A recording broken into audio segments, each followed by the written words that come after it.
Hello everyone, welcome back to Ilium Biology. Let's proceed with our next lecture. We are continuing with the topic human health and disease, and today we would discuss about autoimmune disorders. This is the first part of the autoimmune disorders.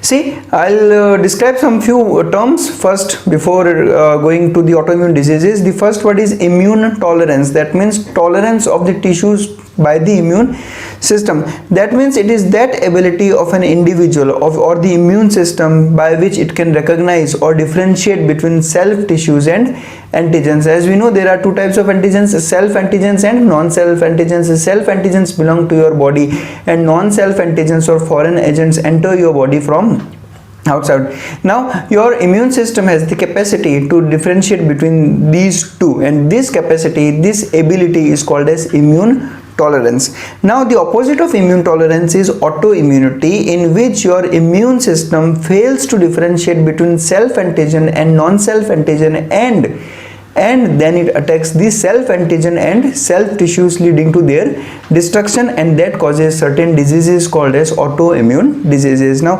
autoimmunity is a state in which the body's immune system fails to distinguish between self and non-self and forms some antibodies against own tissues, and such antibodies are called as autoantibodies. So remember this word autoantibodies. That means the antibodies which are formed against our own tissues are called as autoantibody.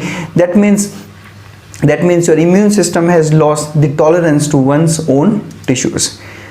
Now in this case, the immune system gets confused and it hurts itself in that confusion. So in short, autoimmunity is exactly the opposite of immune tolerance.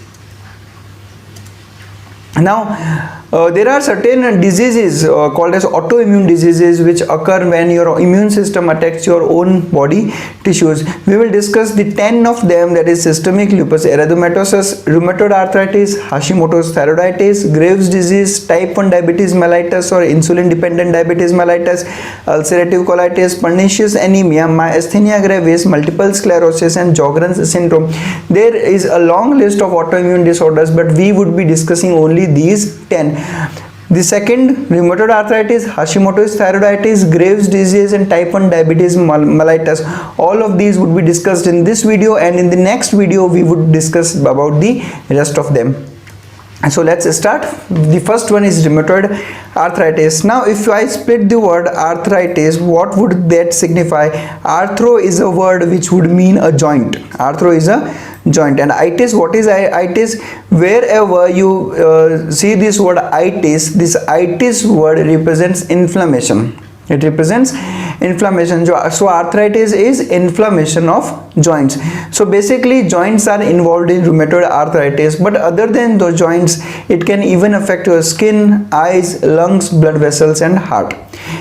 Now as we all know, synovial joints has got a synovial membrane. So in rheumatoid arthritis, autoantibodies would directly attack synovial membrane, which leads to its inflammation, and as a result there is bone erosion, deformation of joints and destruction of cartilage. Now what does all these terms mean? See, this is normal anatomy of a joint, a synovial joint. Here as you can see, these are two bones which are getting articulated here, forming a joint, and this blue portion, this is the articular cartilage, this which is present on the bone. As we all know, in synovial joints, bone surface which is in articulation is covered by a cartilage, and this red line which are you seeing, this red line, this is actually your synovial membrane, and this synovial membrane is responsible for releasing a fluid called as synovial fluid, which provides lubrication to these joints and also provides nutrition. Now in rheumatoid arthritis, antibodies attack the synovial membrane, which leads to the inflammation of synovial membrane. This is what you see in rheumatoid arthritis. The synovial membrane becomes swollen and inflamed. Now what does bone erosion means? Bone erosion is because of rheumatoid arthritis. As you can see in this picture, the surface of the bone has eroded. the surface of the bone has eroded. There is loss of bony tissue from here. This is called as erosion of bone. In what is joint deformation? When your joints deformed and their movement is hampered. Now see, in this photograph you can see the swelling of the joint which is present here. This is the case of rheumatoid arthritis. And in this case you can clearly see the deformation of joints, which is not allowing the fingers to straighten up, so your fingers get deformed in this way. So this is called as joint deformation. All of these are the characteristics of rheumatoid arthritis.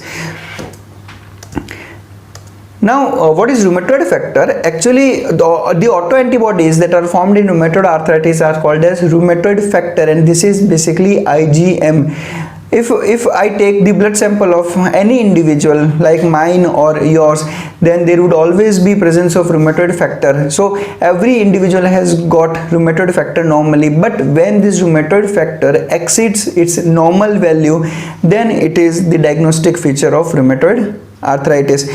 So when these are present beyond a normal level, it confirms the presence of rheumatoid arthritis, which is actually the diagnostic test of rheumatoid arthritis. If we are suspecting a case of rheumatoid arthritis, we just take the blood sample and check for the concentration of rheumatoid factor.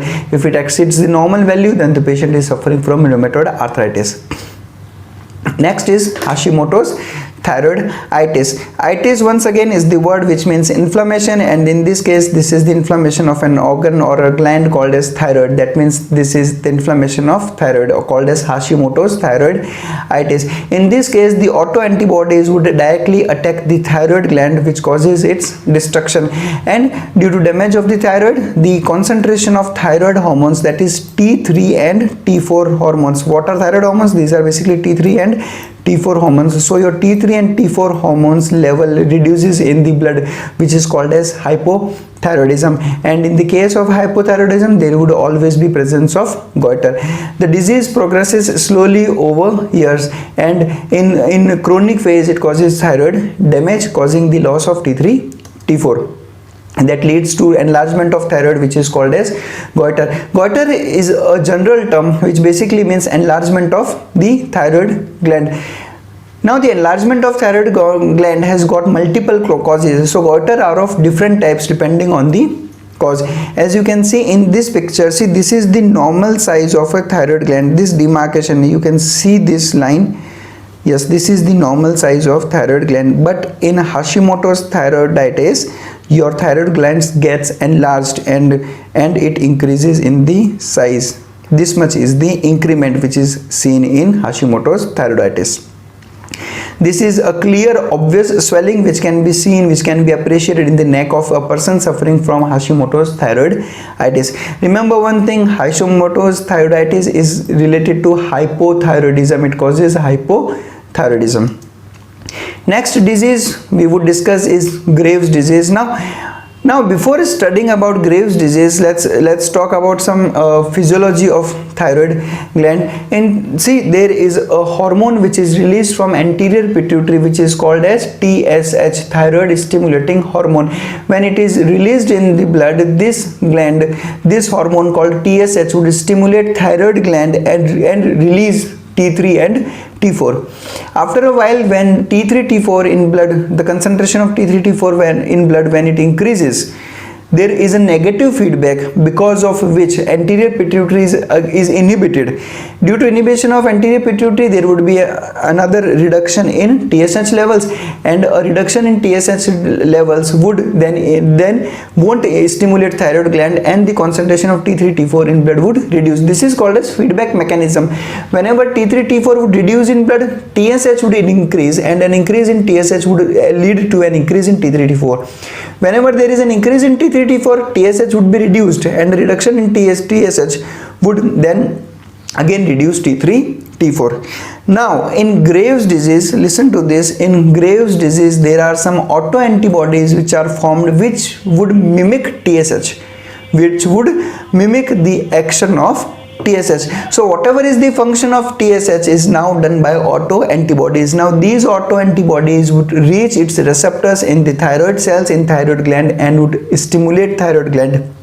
This stimulation would lead to an increase in T3, T4 concentration of blood, and this then causes hyperthyroidism. Now this is a differentiating feature between Graves' disease and thyroiditis of Hashimoto.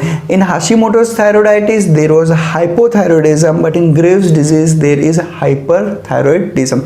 Now the negative feedback which was present because of TSH, this negative feedback will not work. Why it will not work? Because an increase in T3 T4 here in this case is because of the autoantibodies that is mimicking TSH. If even the negative feedback which is produced because of an increased T3 T4 in blood is produced, there would be a decline in TSH. There would be a decline in TSH, but there won't be any decline in autoantibodies, which are continuously stimulating thyroid gland to produce more and more amount of T3 T4. So the entire negative feedback mechanism is not controlling the autoantibodies, and that's why the overproduction of hormones is not inhibited, and it would continue. That increases the T3 T4 level in a very alarming pace. Now as you can appreciate in this figure, there is an enlargement of the thyroid. The initial size of the thyroid is this much, as you can see this in a lighter color. This is the original size of thyroid, and because of Graves' disease the thyroid gland has increased to this level.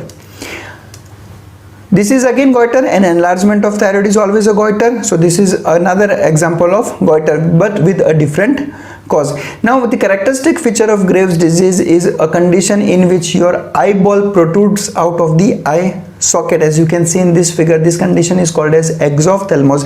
Exo means outside, and ophthalmo is a word which means eye. That means your eyeball gets popped out, not completely but to a certain level, which is clearly visible in this figure. The condition is called as exophthalmos.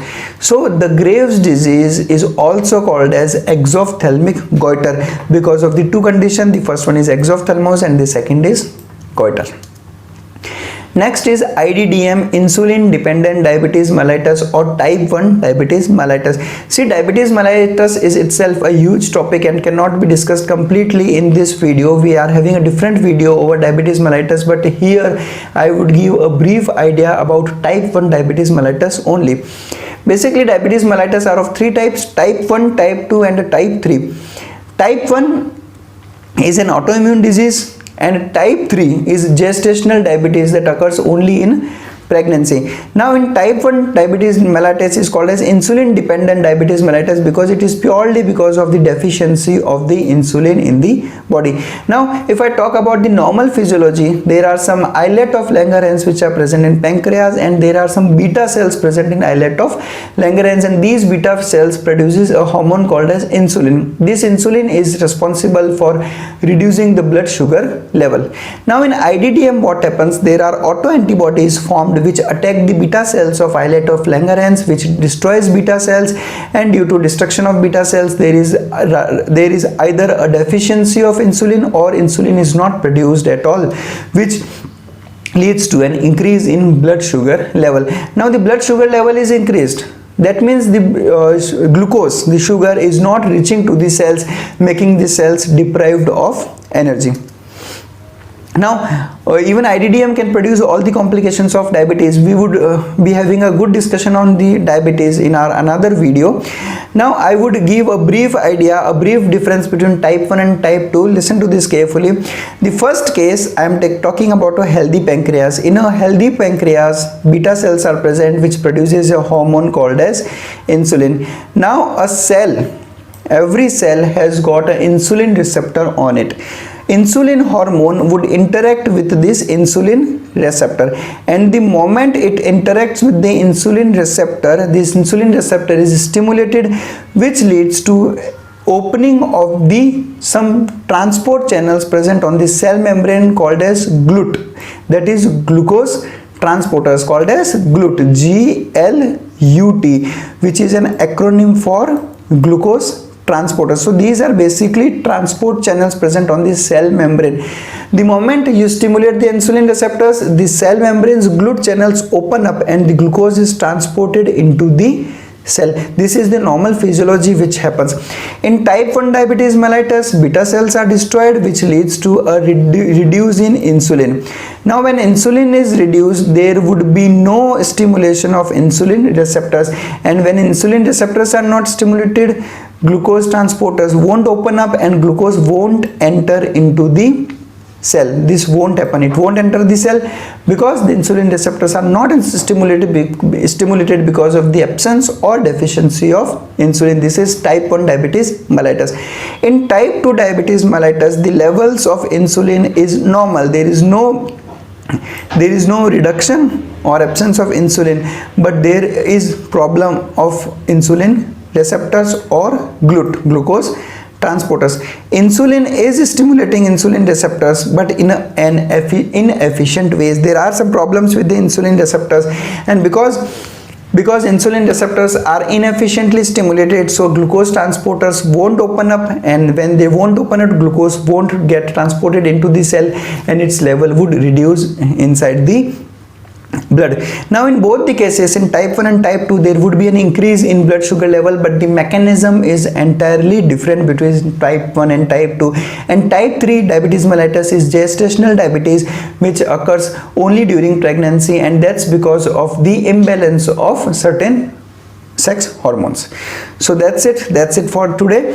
In our next video, we would be having a good discussion on the remaining other autoimmune disorders. Thank you very much for watching us. Keep connected.